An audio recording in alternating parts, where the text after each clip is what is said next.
yes, just take a moment and share with us. And also requesting once again Ma Amrita Bandhini, Ma Jnana Priyananda, Ma Maha Jnana Pradata, and P Hui. If you could please switch on your cameras and be available in the camera frame, and please take part in these in the program itself. And remember, the moment you start more and more manifesting the power, that restful awareness goes on increasing, that oneness grows on increasing. And the moment that oneness increases, grows in you, the moment the restful awareness grows in you, automatically you get rid of those fears, the worries that you are facing currently. The more and more you manifest the powers, even the self-doubt that creates so much of conflict within us, self-hatred, self-denial, giving up life, giving up on people, giving up on yourself, giving up on the life itself. That the moment you start manifesting the powers, the oneness that grows in you, you start to live life. You start to radiate life. You look at life as a fresh, all the past baggages that you are stuck with, impossibilities that you are stuck with. You start to see the new possibilities in your life. You start to see that yes, life is possibility, and irrespective of the age that you are in, irrespective of the place that you are in, or any consideration, you start to have the new possibility in your life. So go on manifesting the power. And also let us know what was revealed to you through your third eye in this round of power manifestation.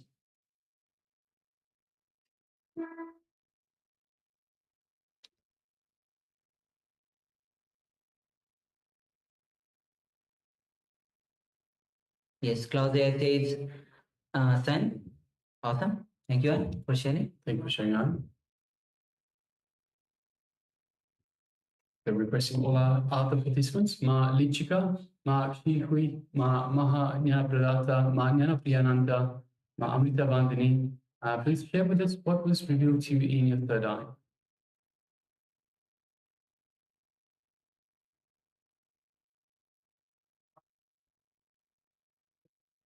All right.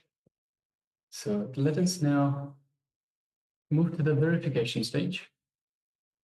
So we'll shortly display the image. Yes, the image that we displayed earlier for the power manifestation for the second round. Also, Ma Lichika says brown. Yes, thank you very much for sharing, Ma. So as you can see, we have a couple of, actually, we have 3, 4, 5 llamas. So llamas are beautiful creatures that live in South America, in the regions of the Andes Mountains in South America.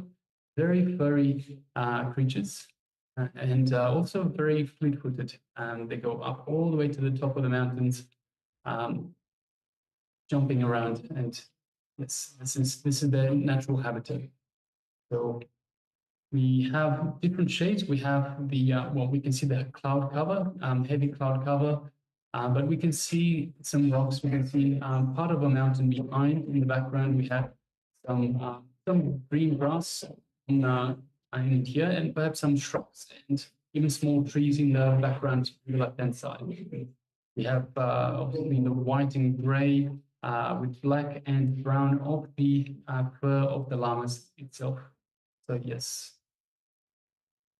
So now let us have a look at the sharing. So Klaus Ayer says sun. We don't have the sun. It is daytime, but we don't have the sun as such. It is, we can see it's very cloudy, heavy cloud cover up in the mountains, at the top of the mountains. So thank you very much for sharing, Ayer.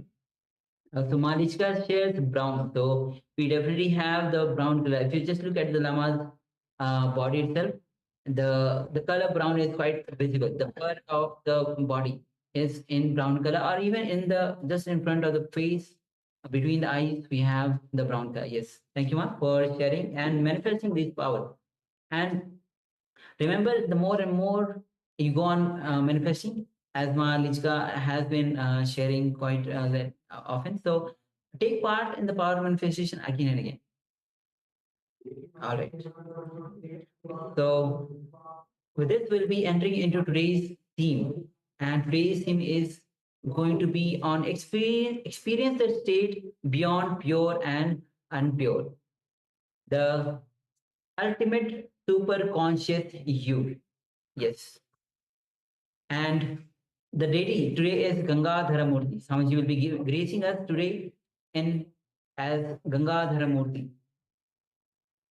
So now we'll be entering into our opening segment, it's revelation by Swamiji, where Swamiji will be understanding, giving us, guiding us on whatever exists is energy. Now, Isha Vasya from Upanishad, the first verse of Upanishad is Isha Vasyam Idam Sarvam, which means whatever exists is energy. Now, when Albert Einstein gave the formula E is equals to mc square, it was very clear. He says that even the matter is energy. Matter at the gross level, when you see, is we can see as a matter. When it goes more and more subtle, it becomes totally energy. But every level, it is energy.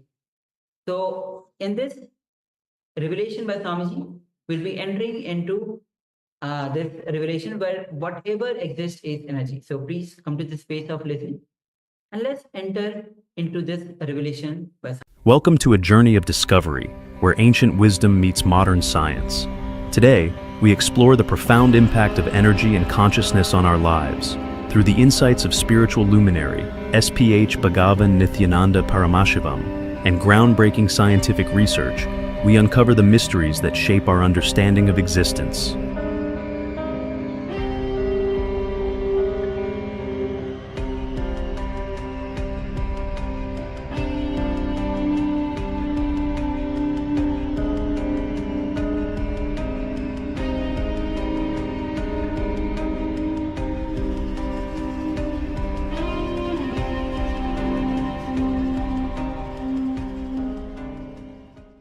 A simple thing you can try by yourself.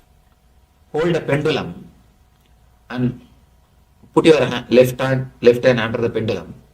If your hands are free, the pendulum will run clockwise. If you just tense your hand, you will see the pendulum will go anti-clockwise. You may think it's a psychological effect. You hold the pendulum and close your eyes, let somebody else put their hand. If their hands are relaxed, you will see the pendulum will show clockwise. If their hands are tensed, you can do it by yourself and see. The pendulum will show anti-clockwise. Thoughts play a major role on the matter. Before the Einstein, matter and energy, they two are considered separate thing. But once Einstein has declared that whatever exists is energy, the gap between the thought and the energy has disappeared. So the gap between the mind and the body has disappeared. Here are some of the brain scans I'm going to share with you. This is alert, non-meditative state. If you look at, let me see, there are like point. Okay, if you look at the top, it's not very active, not very red and yellow. You know, yellow and red being the most active front. It's not alert in the back where he was seeing visual cortex, it was alert. So as I was talking, where you see that is active in the back. That's the front, that's left, and that's right. Next.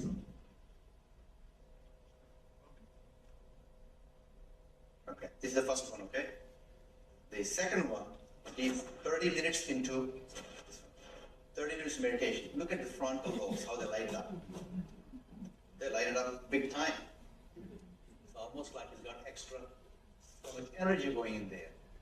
It's a very clear-cut indication. From the previous picture, I'll show you again, previous picture. See how it is?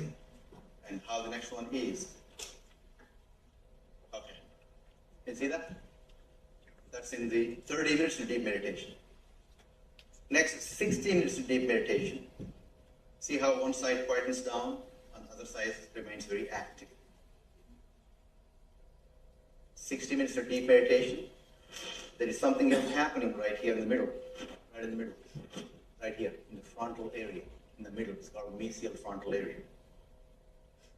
And here is a deep, deep level of meditation where it lights up significantly right here, right in the middle, probably 1.5 to 2 inches deeper. It's called mesial frontal area where both front lobes come and join together like that, right here. What's interesting was Swami was inside, and that's the last part of that one. See that light right here? Lighting up right here in this area. So what's interesting was I've never seen that before in my life. So the other parts I've seen may not be to the extent that Swamiji showed, but this is something interesting.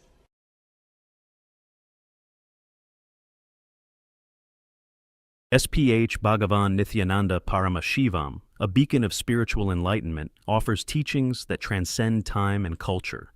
Join us as we dive into his enlightening discourse, recorded in Oklahoma, USA on May 2nd, 2007.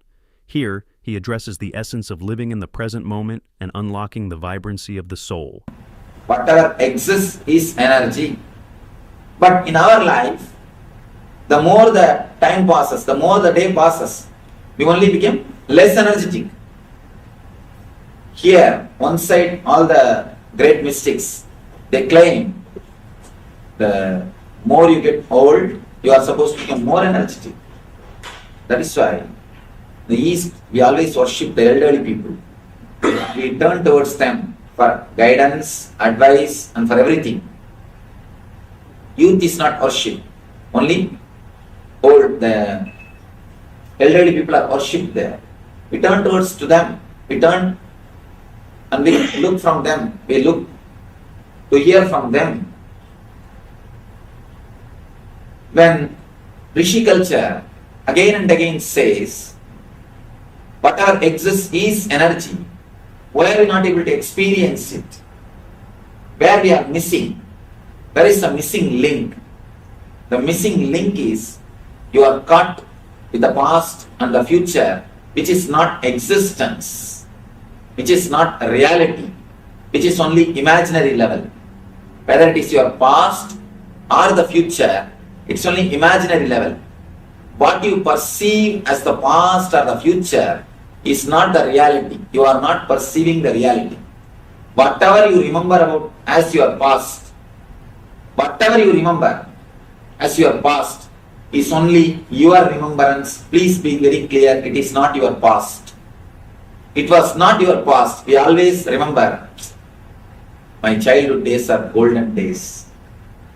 My college days are heaven. When I was in India, it was such a wonderful thing. But be honest, when you really lived that time, when you lived, was it great? No. When you lived, it was not. Now your mind again and again projects and reminds you it was great. Whatever you remember about your past is only your remembrance, your perception, not the reality. And the same way, whatever you remember about the future, all your worries, all your insecurity problem, all your fears, everything is only going to be your perception. It's not going to be a real future. I've seen people continuously worrying. See, in the beginning, if you have some reason to worry, you worry. After some time, you worry you master the art of worrying. You don't need some reason. You don't need some special reason. You can just create some reason. And after that some time, even if you don't find any reason, you simply start worrying. You are just habituated for that. You are just living with worries. Nothing else. It is just a mental habit. Actually, I did a small research with a group of people. I collected some 50 people, told them to write whatever worries they have about their next 6 months. About the next 6 months, whatever fears, insecurity problem, worries you have, please pen it down. Actually, Even according to psychologists, you can't visualize more than 6 months of your life. You may try to make a calendar for 1 year. You may try to visualize about after 4-5 years and all. They say the data which you have, with that you can process only next 6 months of your life. And now they say it is coming down because the changes are happening so much of changes in all the level, socially, politically, economically, in all the levels, so much of changes are happening. They say that is even coming down. 6 months is the time maximum you can visualize about the future. So I told them, whatever fears and insecurities you have, please pen it down. They penned it. And then, after 6 months, again we all met. And I collected those papers when they penned it down. After 6 months, all of us again met. I distributed that paper and asked them to tick. How many of your worries have become reality?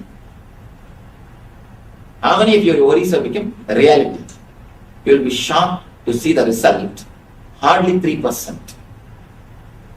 Actually only 3%. If there are 100 worries written by each person, only 3% is the maximum. I am telling about the maximum. Only 3%. Then can you imagine how much of mental energy is getting wasted?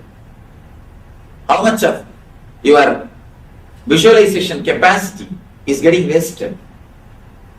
How much of your power to create is getting wasted? The more you worry, the less you create. The more you are stressed, the less you are expressing. All your concept about future is only your concept. It is not going to be your future. Please be very clear. Feel relieved. You are not going to have the future which you are thinking. If at all God blesses you to have the future which you are thinking, you will be damaging yourself more than what you think. You will be damaging yourself very badly. You can be relieved. You will not have the future of what you are visualizing. Whatever you visualize, even if you visualize your future with all possible goodness, your visualization capacity itself is not enough to visualize all the dimensions of your future. So whether it is your perceptions about past or your ideas about the future, it is just your ideas. It is not the reality of what is. The reality is only the present moment, or the moments which you are having in your hand. The moment you relax into the present moment, the moment you relax into this moment, simply you will see your body and mind will have a new energy. I tell you, just for a few minutes, do this as an exercise. Just for a few minutes, close your doors and sit relaxed way and say, I accept my life as it is. My life, my comforts, my relationships, my body, my mind, I accept everything as it is now. Let me accept myself and the whole thing as it is now and come to the present moment. The moment you take a clear Sankalpa, Sankalpa means a conscious decision. The moment you take a conscious decision, very clearly come down to this present moment and start relaxing, you will be surprised, you can say you will be shocked to see the energy which happens to your being. Actually, only then you touch your inner being. Only then you touch your inner being, the source of your energy. As long as you are bothering about the future or thinking about the past, you will be away from the source of energy. The source of energy is always the present moment.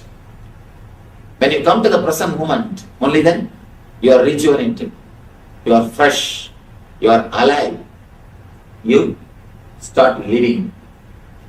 Physically, the concept of time makes you old, sick, uneasy.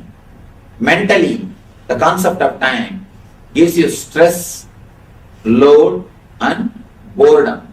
That's one more problem. Boredom is one of the important problem because of the concept of time. If you are caught in the past, you are just a stone, a rock which can't be moved, dead, no energy. If you are caught in the future, yeah. If you are caught in the past, dead rock. If you are caught in the present, if you are centered in the present, you will be a flowing river, water. You will be just a flowing river.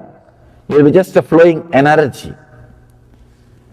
Whoever is in the present moment, just swallowing the future and making it as a past consciously, will be overflowing, bubbling with energy.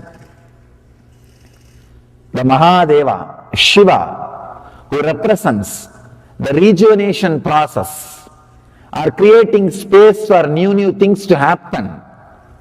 He is causeless auspiciousness. If you are centered in the present moment, you will be beyond fear. Your Kundalini will be awakened. You will be radiating the causeless auspiciousness. The person who achieved that state, who is centered in the present, only he is worshipped. That is why in Vedic temples, behind every deity, that arch will be there. Means he is in the present. You also be in the present.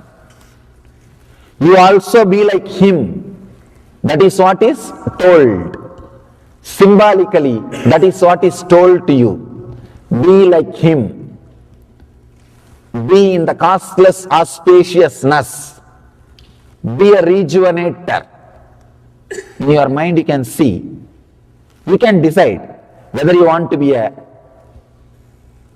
creator, means stuck in the past, Brahma. Whether you want to be in the past, means constantly brooding about the past, thinking that in that way things could have happened, this way it should have happened, I think I should have decided that, I think I should have done that, I think I should have done this. After a few years of marriage, always you think, I think.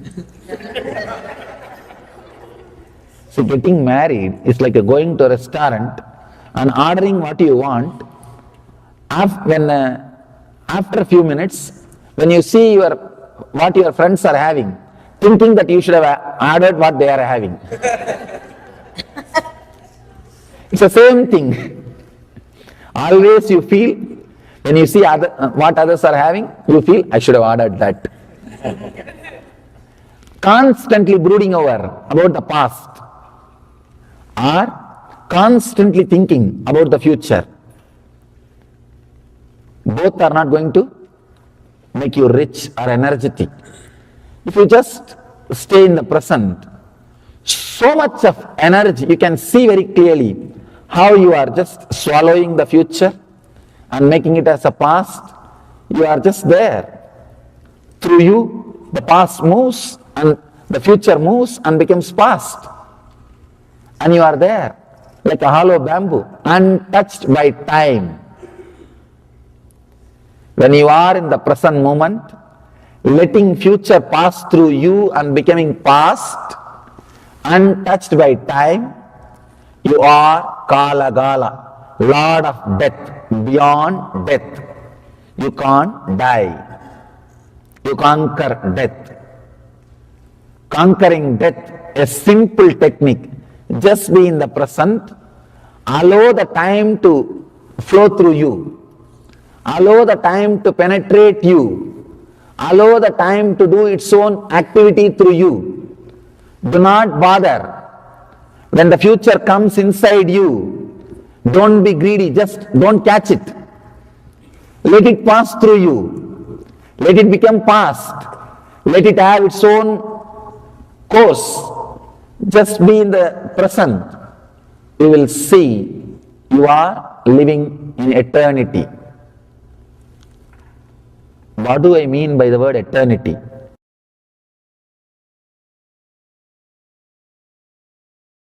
As we conclude our exploration, we invite you to reflect on the integration of energy and consciousness in your life. Whether through science or spirituality, may this journey inspire you to unlock your potential and embrace the infinite possibilities of the present moment. Understand, let me share one of my experience, then you will be able to understand respect for whatever exists. After enlightenment, once one ashramite was working on a laptop. Suddenly it stopped working. And this guy brought to the other enlightened disciple for repairing. This enlightened guy, he said, he just touched. As usual, whenever things come to me, I touch and bless. It will become all right. Same way he put the hand. And understand, looks very funny. He put the hand and said it will start working, and it started working. Not, you can say this is a coincidence. Okay, forget about it. This may be coincident. Not just that, even the trees which are practically dead, no leaf. He said that, Swamiji, I repeated your name and put the hand on the tree, and it came to life. Actually, I got the interest to study exactly what happens. I told him to heal some inanimate objects like a machine, TV, or the tape recorder, that kind of things. When I asked him to heal and I studied the energy flow, suddenly I understood everything. It was like a revelation. Everything exists is living energy. Only different degree of life. Even Himalayas are growing. Even hills are living energy. Understand? Different frequency of life, but whatever exists is life, is energy. When you start respecting, when you start living with that respect, whatever exists is energy, suddenly you will see the whole nature reciprocates. The whole nature lives with you.